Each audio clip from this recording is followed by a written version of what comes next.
Chapter 1. The Lightollers. The Funeral. A chill December wind made waves across the broad reach of the Thames by Mortlake Bridge.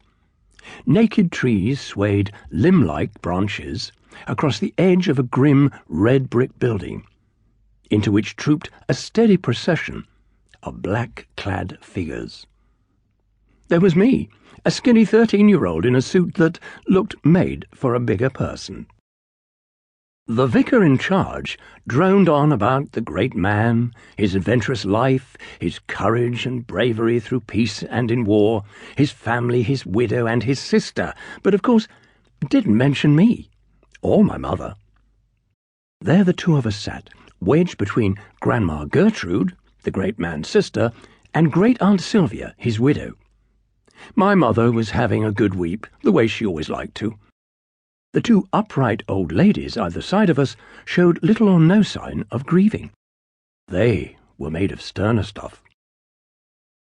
We watched the doors of the furnace open, the coffin move into the flames, and my great-uncle, Charles Herbert Lightoller, hero of the Titanic's tragic sinking, left our lives forever. He took with him the unsolved mysteries of the loss of the great ship and his part in it. What he did leave behind was a well-documented catalogue of his adventurous life and heroism. Or were there some tales left untold? Were there riddles yet to be solved? A Place of Mysteries. Over the years, my interest in the Titanic and its tragic end grew, until it became quite an obsession with me. On a number of occasions before they died, I tried to get some information on the subject from both my grandmother Gertrude and my great-aunt Sylvia. Grandma Gertrude intimated to me that the full truth of the Titanic's demise had never been made public. However, she only seemed willing to speak of the event in riddles, the meaning of most of which has only begun to become clearer as my research for this book has progressed.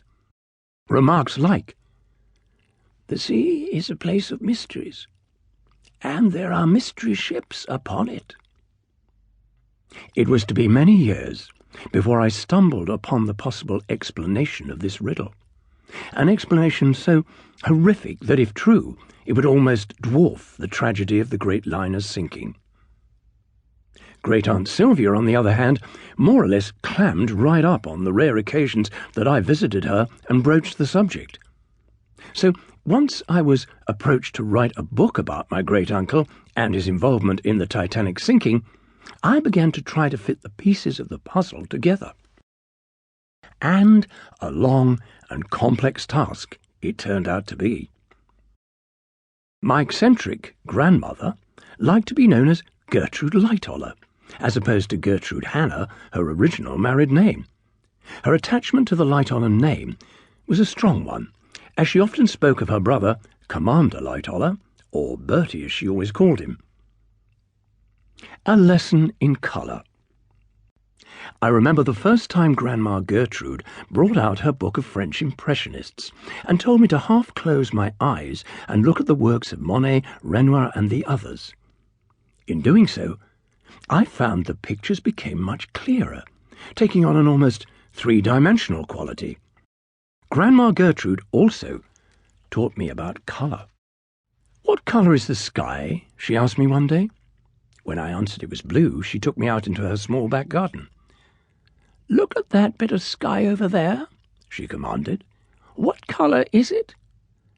"It's a sort of blue," I replied, for it was a fine, clear summer day.